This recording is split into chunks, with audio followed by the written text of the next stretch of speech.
going to have to go early today, but David, you performed in 2009 to open for a Chavez event, is that correct? Yeah, the COP15 in Copenhagen. And then they aired that on Venezuelan TV. They got rid of all the other speakers and musicians. They just had me and him. Very impressive on TV. Yeah, so... In reality, my set was 2 hours before he spoke. So look that up online. It's a beautiful video of that. Well, I'll introduce myself here. My name is Emory Mort, and I'm part of Off Venezuela PDX, and we just want to extend the warmest welcome and gratitude to all of you for being here. And we want to let you all know, if you can be involved, if you feel inspired to be involved in Portland's activism and organizing around anti-imperialism, around fighting US imperialism, around making a new vision for what our country and other countries in this whole world can be, then we hope and we're ready for you to get involved. Okay? So let's get right to the program. I'm basically going to facilitate a little bit tonight, and what I'm going to do now is I'm going to start introducing our speakers, and as I do that, if those who are here to speak today could come up to the stage, that would be wonderful. So first, our first speaker tonight is going to be Candy Herrera. Candy has been a community activist for close to a decade, primarily organizing for labor rights and immigrant justice. She's a staffer for the Washington Education Association Union that saw a historic number of strikes last year in Southwest Washington. She is active in DSA and a founder of Portland's Hands Off Venezuela. Welcome, Candy.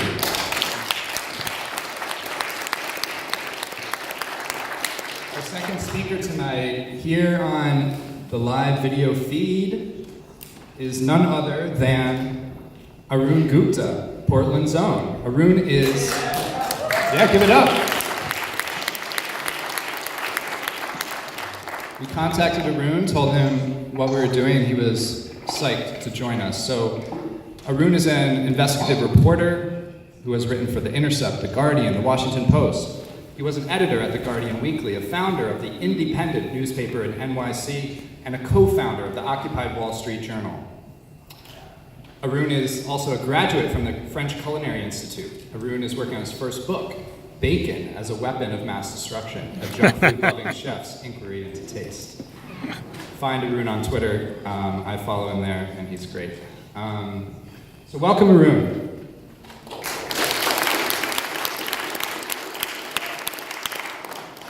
Dr. Alma Trinidad is also here. Alma is an associate professor at the School of Social Work, Portland State University. Her areas of scholarship, teaching, practice, and service include critical pedagogues of place, anti-oppressive social work, social movements, and macro social work. She serves on the National Coordinating Committee of the U.S. chapter of the International Coalition for Human Rights in the Philippines, and a national convener for the Malaya Movement, a U.S. movement against killings and dictatorship and for democracy in the Philippines. Thank you so much. And we have with us Francisco Aguirre. Is Francisco here? Francisco! Get up here, man. He is a longtime community organizer fighting to end imperialism in Central America. He is an advocate for the rights of migrant and workers in the U.S. with a focus on day laborers and the undocumented and unafraid. Thank you so much, Francisco, for being here. And last but not least, Kenneth Crevillo is a president. Kenneth is a president of the Kabataan Alliance, a national youth and student Filipino alliance of 34 organizations across the country working to fight for the rights and welfare of all Filipinos here and back home in the Philippines. Here we go. I'm going to hand all round of applause. So we will open with hearing from each of our speakers, and then we will have a more interactive Q&A portion. And we'll start with Candy. Hey, thanks, Emory. So first, I actually kind of want to ask the audience, who here consider themselves either a socialist or an anarchist or a communist in this room? If you could raise your hand. Okay. Social. All right, so that helps, thank you. So I just wanted to give kind of a rapid fire background about what is going on with the Bolivarian Revolution. And so I'm phrasing that way. I'll use folks like, Chavez and Maduro, those certainly be central. But I really want everybody to understand that they were elected leaders of a movement of people, which actually is the reason why the opposition is going through patently undemocratic means of trying to seize power. And so it's not just about two figures, it is about the population of an entire country. So I just want you to keep in mind that the Bolivarian Revolution is a movement, not just composed of two, quote-unquote strongman leaders.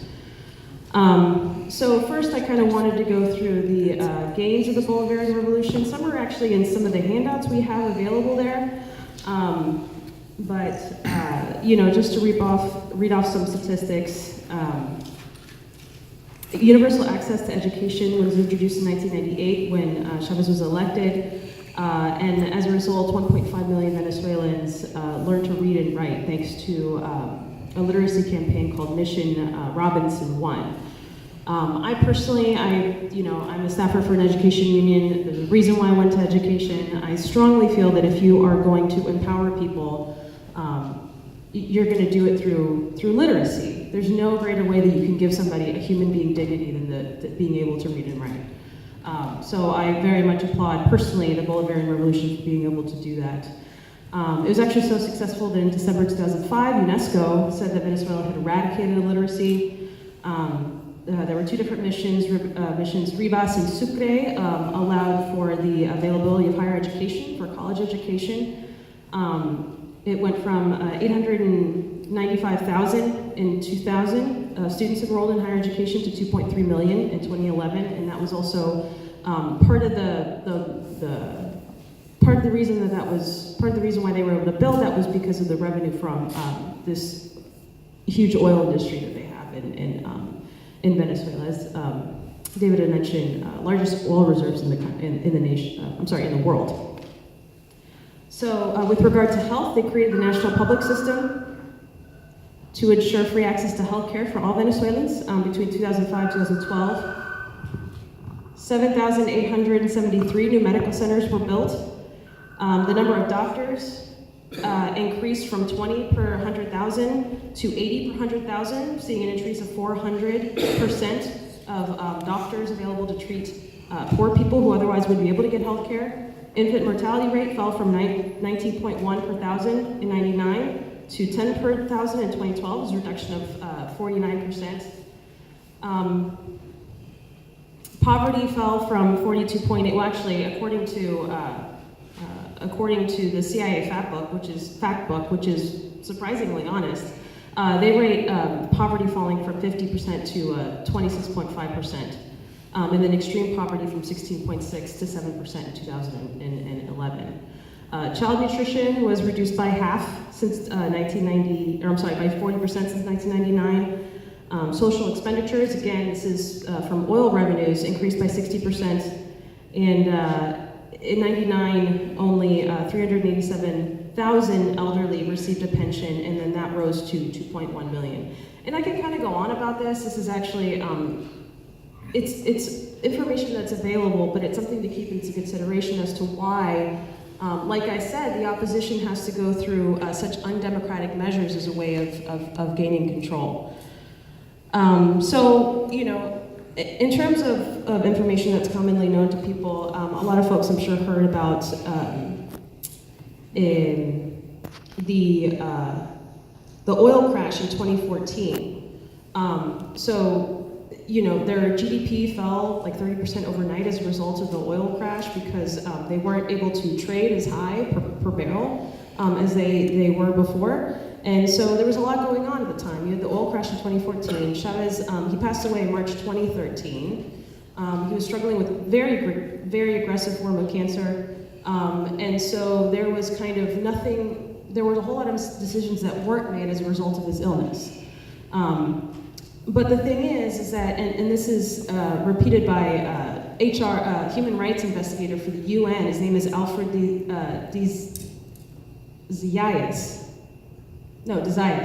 Alfred Desaias, should have gotten that one. He's issued several reports, and what he basically argues, and it sounds about right, is that even if with the oil crash, Venezuela should have been able to recover from that because of the huge reserves that they had. They should have been able to borrow against themselves. Furthermore, the second greatest reserve that they have is in gold, most of which is located in London, which has also been part of the sanctions imposed against Venezuela. They don't even have access to that gold. And so there's no way, given how wealthy the country of Venezuela is, there's no way that they shouldn't have been able to weather that drop in oil prices were it not for the tremendous sanctions that are being imposed by the United States and then also by Western allies. So I can go through some of the sanctions right now. And again, this is actually part of Desaias's report.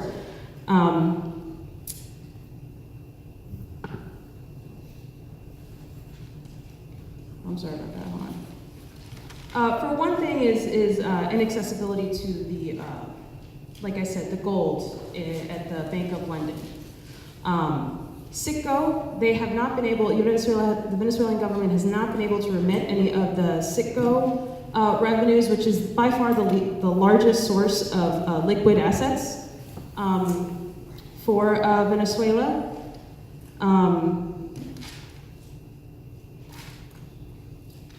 It started with, if you really want to go back, Bush. It began with Bush not allowing Venezuela to buy spare parts for fighter jets, and so they went from having F-16s to then having to buy from Russia Sukhoi Su-30 fighter jets, and they had to buy 24 of those. It started with Bush, but that's actually pretty small in comparison to what it was that President Obama had done. He declared Venezuela a threat to national security. Again, a laughable prospect if it didn't have so many harsh results on the Venezuelan population. And so as a result of that, you had Ford, Kimberly-Clark, GM, Kellogg, and then just about every major airline pull out of Venezuela. And this is, again, part of the economic crisis that Venezuela is facing. The narrative has been in the corporate-controlled media that Venezuela is suffering from a humanitarian crisis. That is not the case. They are definitely suffering from an economic crisis and a political crisis, right? You could very well say the same thing about the United States, frankly. But nobody here invites an outside power, an outside foreign nation to attempt to solve that. So those were some of the sanctions imposed. And then obviously Trump has made it worse. Like I said, Citgo, by far the largest liquid assets that is available to Venezuela, and now they don't have access. It's actually being given to Guaido, the self-elected president. And so it kind of takes us to this Trojan horse of humanitarian aid. So, aside from the fact that John Bolton, who's a Iraq war criminal, is one of the architects of this, he said quite plainly that taking Venezuela oil would be great for the U.S. oil industry. And he was also involved, they've also appointed Elliot Abrams, who is a convicted war criminal by the ICC, by the International Crimes Commission, from what it was, from the Reagan era. right? And so I don't want to. The war crimes that were committed in Central America is some of the most gruesome stuff you will ever read. These folks, they would go into these villages, these paramilitary troopers would go into villages, they would rape every single woman and girl, they would behead them, and then they would put their heads on posts. Not even ISIS does this shit. And this was all done under, like I said, under the vision of Elliot Abrams. And he was also involved in the 2002 coup, where President Chavez was removed less than 48 hours because his own military freed him. So, you know, this Trojan horse of humanitarian aid, Elliot Abrams did the same thing in Iran-Contra. They sent weapons to paramilitary forces under the guise of humanitarian aid. It's a very old play. It's a very old trick in the playbook, is what I meant to say. And so that kind of takes us to the extreme right. If you really want to know what it is the extreme right is going to do in Venezuela, you look at what happened in 2002. And what happened then was, as soon as somebody from the opposition came to power, he implemented something called the Carmona Decree. And so what that did was, again, for those brief 48 hours, didn't actually happen. But he dissolved the National Assembly, the Supreme Court. Actually, he wouldn't dissolve the National Assembly now because that's one of the branches that the opposition actually does control. But would dissolve all four branches, the other four branches of the Venezuelan Venezuelan system, and they would roll back. In 2002, tried to roll back 49 bills from the Enabling Act, and so those bills were what gave us all of the robust social programs of Venezuela, which is the reason why the Bolivarian Revolution has such a strong support in that country, because of those egalitarian policies and socialist policies, let's be frank.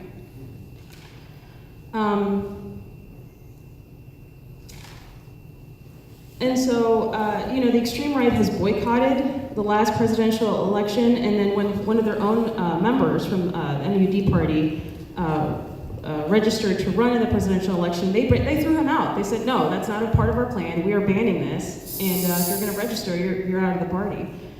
And that guy's name was Henry Falcone, if you want to read about him. Not only that, they're extremely violent. Most famously,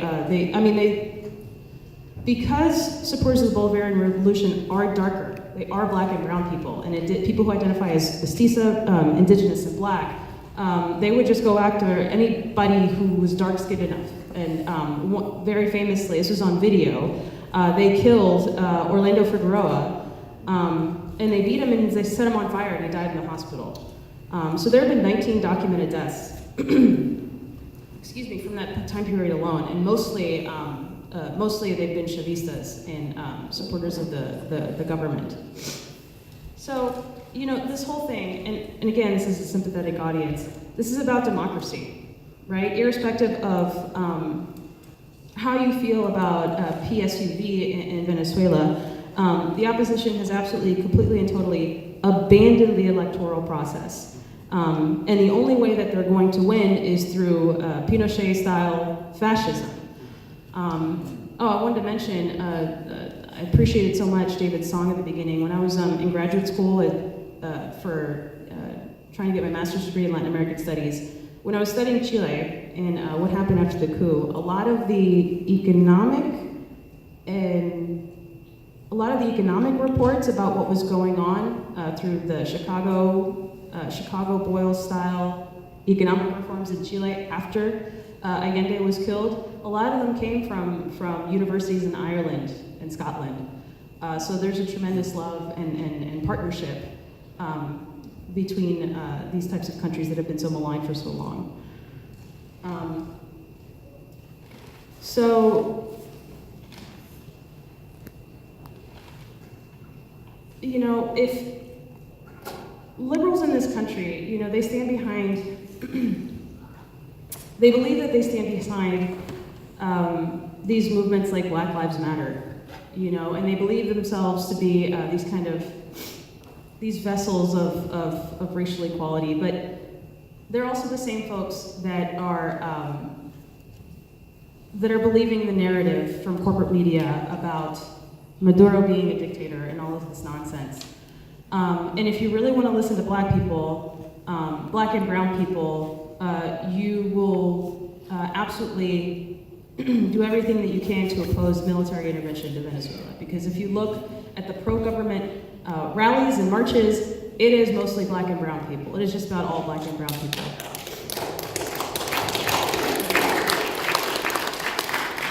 And so I'll leave you with something, a bit of a stark statistic, that 44% of people in Venezuela identify themselves as white, and 60% of the population identify as socialist. And so that pretty much tells you the political divide in Venezuela right now. So that's the end of my comments. Thank you.